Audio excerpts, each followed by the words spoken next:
Nigeria is experiencing her worst flood ever. Lives lost, properties destroyed, roads scattered, food and fuel scarcity, and even dead bodies floating. It is the worst we've ever experienced in 6 decades. This is my house in Bayelsa State, Nigeria. We relocated 21 days ago because of the flood. It's been reported that over 1.4 million people have been displaced, 600 dead, and 70 to 80% of farmlands in the country destroyed. And out of the 8 local government areas in Bayelsa State, all were affected. With most people surviving on daily bread from their small businesses and farmlands, the flood has destroyed their means of livelihood. The question now is, how do these people bounce back even when the flood has receded, after destroying their means of survival? And with the government not doing enough about this, the aim of this documentary is to show you this heartbreaking situation so that people suffering can get as much help as possible. I almost cried shooting this documentary and meeting mothers who gave birth in certain IDP camps because of no access to good health care as a result of the flood really touched me, and I'm sharing some of these stories with you.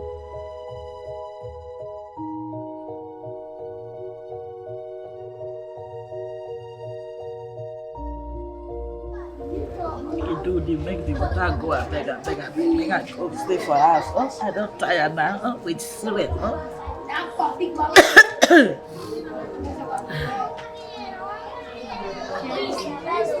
we say again? The business no way again. Nothing.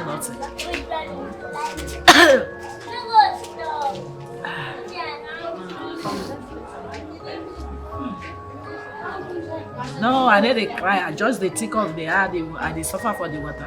I need to cry. I just the tick, not beside the cry. Why I go cry? God day. I need to cry. Nothing will happen. But that will go.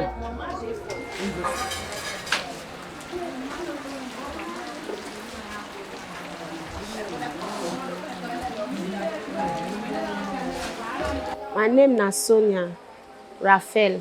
I'm from Disastrous in Bayelsa State.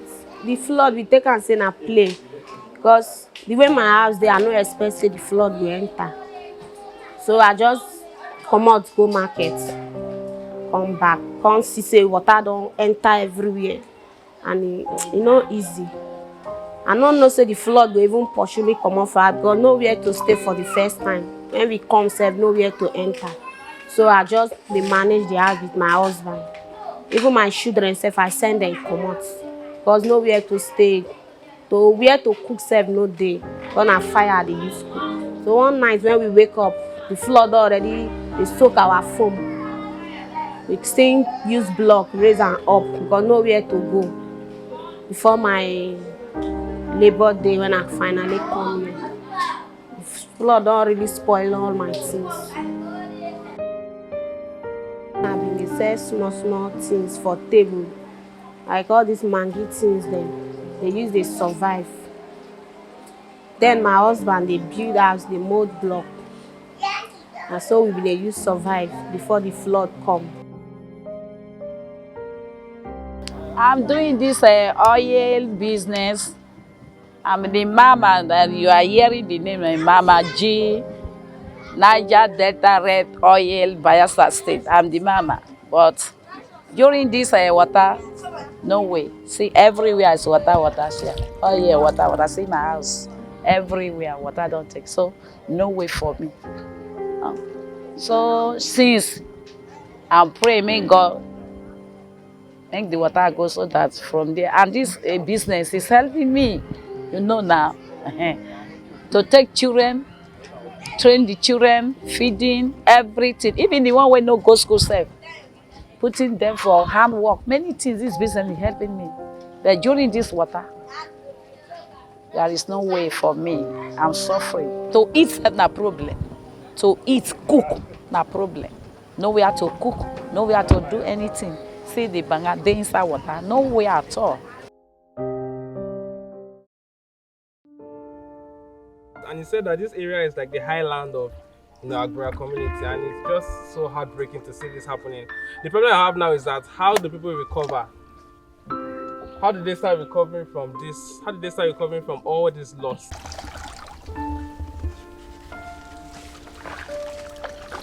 Here in Agbura community, land, bush, when people farm, people build houses, school, day over. We are surprised to see this flood will come like this when we dey. The water don't begin chase people. Me myself, kingdom, when I dey speak here, sef, my acre of a farm when I get everything damaged. When you see them plantain, cassava, rubber, fish pond, all those things has been lost. Now for me to start a life from when this flood go down, I don't know where to start again. Because I use my strength, do my job. I don't have money, no money to do. I labor myself. But after the labor, flood, now I don't destroy everything. Every blessed day, the day and morning, just thinking when this flood go get back. I want to start with my crops. I want to start my fishing pond to start to train. All those things I don't have money to start again. So I dey beg the government, make them no forget. Say those where they use their body, they try to help themselves with farmer, with some kind of business, all this rice plant of a rice pond to train fish. Now all those things don't lost. So we no get money to go start from somewhere again. So make the government say help us.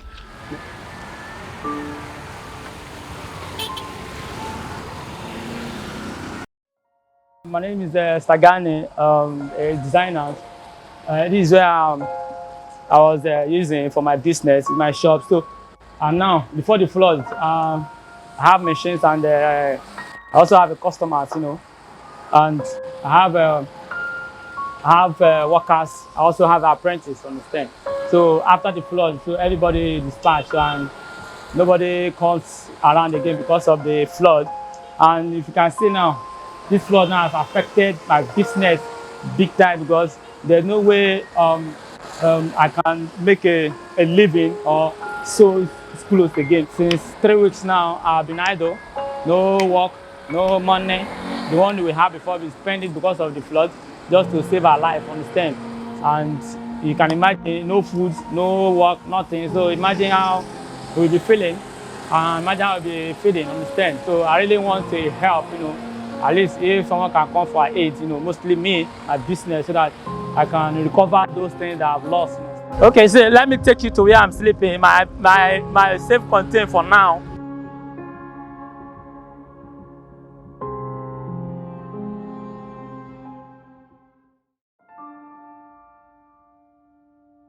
The flood has affected my business in so many ways. Even though we were expecting the flood and we were trying to manage the situation, it got to a point that we couldn't manage the situation anymore. So we lost over 1,000 pieces of catfish to the flood. That's like one of our major loss. Then secondly, Spring Food is into food exports. 90% of our clients are based abroad. African food shops abroad and Nigerians in diaspora, those are our client base. Now, before the flood, we had over 10 packages that we are yet to deliver. We are not done with production when the flood came, so we are not able to do those deliveries. And clients were asking for refund. We had to do refund because these people are also into business.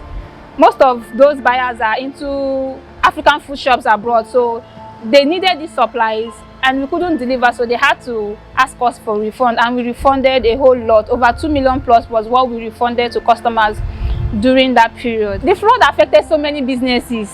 Like my friend who is into poultry and fish farming, his business is currently 2 years backward. There are other people that are starting from the scratch. There are people that are like 50%, that are into 50% loss. It has not been easy on small businesses and even medium businesses in Bayelsa. For Spring Foods, we are bouncing back. We are trying. It has not been easy, but we are trying. Being a victim of this flood is one of the worst experiences that I've ever had. And from the things you've seen and the stories you've heard, it is evident that this flood has destroyed people's means of livelihood and has put thousands of people in Bayelsa State through so much pain. The goal of this documentary is to raise funds to help flood survivors in Bayelsa State whose small businesses have been severely affected and farmers whose farmlands have been destroyed by this catastrophic flood. We cannot help these people alone, so we need your support. Please, there's a link in the description below so you can donate to help them recover from the effects of the flood. Thank you so much for being a part of this, because I know that together we can give them hope again. Please share this documentary with someone so we can help as many people as we can. Thank you so much for your support.